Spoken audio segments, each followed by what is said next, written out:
மகிமை உண்டாகட்டும். Praise be to the name of the Lord. கர்த்தராகிய இயேசு கிறிஸ்துவின் கிருபையோடும் With the grace of our Lord Jesus Christ, பரிசுத்தருடைய பிரசன்னத்தோடும் with the presence of the Holy Spirit, உங்களை சந்திப்பதில் to meet you, நாங்கள் மிகுந்த மகிழ்ச்சி அடைகிறோம். we are so glad. நாங்கள் ஒவ்வொரு நாளும் In our day-to-day life, உங்களை எங்கள் ஜெபத்தில் வைத்து ஜெபித்துக் கொண்டு வருகிறோம். we are remembering and praying for you continually. எங்களுடைய ஊழியத்தில் நீங்கள் உற்சாகப்படுத்துவதற்காக ஆண்டவருடைய நாமத்தினால் நன்றி சொல்கிறோம். And thanking God for people like you are encouraging through this ministry. அதனால் உங்களோடு கூட கர்த்தருடைய ஆவி இருப்பதை நீங்கள் உணர்ந்து கொண்டே இருங்கள். Start to experience God's Spirit is with you. நாம் யாவரும் சேர்ந்து We all will come together. தேவ நாமத்தை உயர்த்துவோம். Let us lift God's name today. நேற்று நாம் தியானித்த வண்ணமாக As we look on yesterday, Solomon சொல்கிறார், King Solomon is saying, வானாதி வானம் கொள்ளாத தேவன் என்று சொல்லி, He is a God who cannot be contained in heaven of heavens. உமக்கு யாரால் ஆலயத்தை கட்ட முடியும் என்று சொல்கிறார். Who can able to construct a place for you? தேவனை ஆலயத்திலே கட்டுப்படுத்த முடியாது. No one can able to contain in God in a temple itself. அதனால் ஆலயம் பெரிதல்ல. So the temple is not big. ஆண்டவர் தான் பெரியவர். God is only big. ஆனால் தன் சாயலாய் உண்டாக்கின we have been made in the image of God. அவருடைய சுவாசத்தை நமக்குள் ஊதினபடினாலே He gave His breath inside of us. நம்மோடு கூட வாசம் பண்ணவே விரும்புகிறார். God wants to be with us. அதைத்தான் சாலமோன் சொல்கிறார். That is what Solomon is saying. நான் கட்டின ஆலயம் எம்மாத்திரம் என்று சொல்லி, the temple which I constructed, which I can compare with. 7 ஆண்டுகள் அருமையாக அநேகர் கண்டு பூரிக்கும்படியாக அந்த ஆலயத்தை கட்டினார். For 7 years he constructed the temple with such great astonishing things. உலகமெல்லாம் வியக்கும்படியாக ஆலயத்தை கட்டினார். He constructed the temple where the people of this world would be astonished and surprised of it. அந்த ஆலயத்தில் வந்து விடுவார் என்று கூட நம்பினார். He believed God will come to the temple itself. He believed. அவருடைய பிரசன்னத்தை அங்க இருக்கிற ஜனங்களால் அதை ஏற்றுக்கொள்ள முடியாதபடியான வல்லமையாய் இருந்தபடினால் தான், but his presence came into the temple which the people cannot able to receive that presence. சூரியனை நாம் நெருங்கில் கடந்து போய் அதனிடத்திலே நாம் நிற்க முடியாது. Just think like this, when we go nearer to the sun, we cannot able to go near it like the same manner. அது மனிதனை எரித்துவிடும். It will bury the man. அதையே உண்டாக்கினவர் அல்லவா?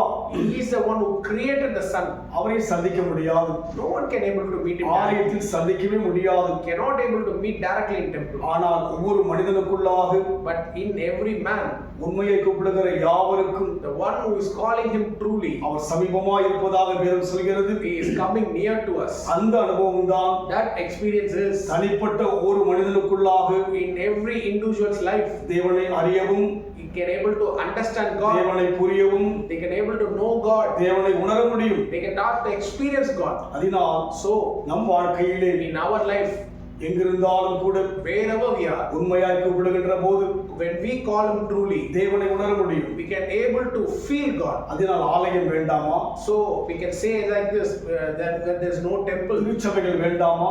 Why there is no church? அவையெல்லாம் தேவனுடைய ஒழுங்காய் இருக்கிறது. That is the discipline of God. ஒருமித்து அங்குதான் தேவனை மைப்படுத்த வேண்டும் என்று தேவன் விரும்புகிறார். Where we get unified and we have to praise in that place. ஏனென்றால் 6 நாட்கள் நமக்காக ஆண்டவர் கொடுத்து விட்டார். 6 days God has given us for. 7ஆம் நாளிலே அவருக்காக அந்த நாளை உருவாக்கினார். On the 7th day God made that day special for him. 6 நாட்கள் நம்மை காத்ததற்காக praise, we should thank God for 6 days he is protecting.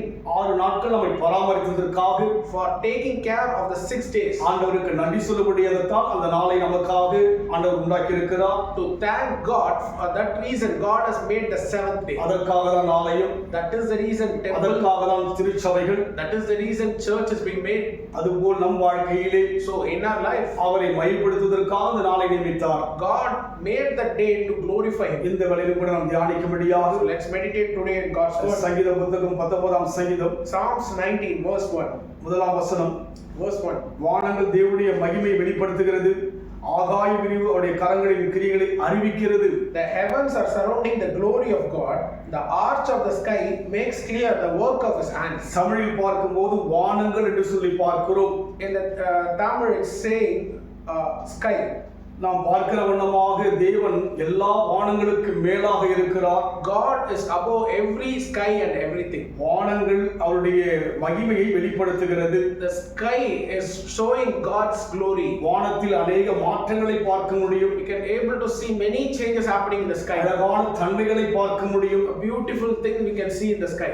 அவையெல்லாம் எதற்கென்று சொன்னால், You want to know the reason why for that? அவைகள் தேவனை மையப்படுத்துகிறது. That is glorifying God. என்னை உண்டாக்கினவரே, The one who created me. உம்மை மையப்படுத்துகிறோம் என்று சொல்லி அவைகள் சொல்லிக் கொண்டிருக்கிறது. We are glorifying you, it is saying.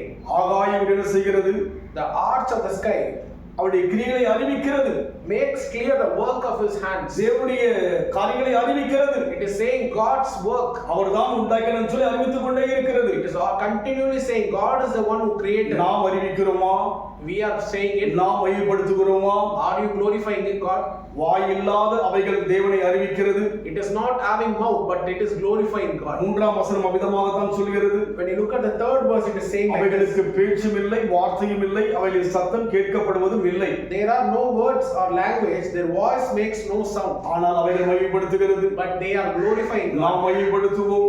Let us glorify God. அதனால் அற்புதங்களை பெற்றுக்கொள்வோம். Let us, through that we can able to நாம் receive அவருடைய கிரியைகளை miracles. அறிவிப்போம். Let us say the work of God. அதனால் அதிசயங்களை பெற்றுக்கொள்வோம். Through will receive the wonders. ஆண்டவரை நோக்கி பார்ப்போமா? Look at God today. வானாதி வானம் கொள்ளாதவரே, The great God of heaven. வானங்கள் உம்முடைய நாமத்தை மையப்படுத்துகிறது. As the sky is saying your work. ஆகாயம் உம்முடைய கரங்களின் கிரியைகளை அறிவிக்கிறது. The arch of sky is saying your work of நாங்களும் hands. அநேக நேரங்கள் அநேக நாட்கள் மௌனமாய் இருக்கிறோம். Many times, many days, Lord, we are silent and quiet. மறைந்திருக்கிறோம். We are getting hidden. சோர்ந்திருக்கிறோம். We are getting discouraged. எங்கள் வாழ்விலே ஒரு வெறுப்போடு இருக்கிறோம். We are looking at an anger in our life. பேச்சும் In our life, வார்த்தையும் இல்லாத without words and language, அந்த வானங்கள் உம்மை ஆண்டவரை மையப்படுத்துகிறது. the skies are glorifying you. ஆகாயம் உம்மை அறிவிக்கிறது. The arch of sky is saying, எங்களுக்கு உம்மை அறிகின்ற அறிவை கொடுத்திருக்கிறீங்க. thank you for giving us your நாங்கள் knowledge. அறிவிக்க உதவி செய்யுங்க. Help us to share your நீ Thank you, Lord. அறிவிக்கபடியான அனுகிரகத்தை தருவீராக. Show me the favor to அதன் share மூலமாய் உம்முடைய நன்மைகளை பெற்றுக்கொள்ள உதவி செய்வீராக. through that. Help us to receive your goodness, Lord. இயேசுவின் நாமத்தில் பிதாவே. In Jesus' name, கர்த்தர் உங்களை ஆசீர்வதிப்பாராக. God bless.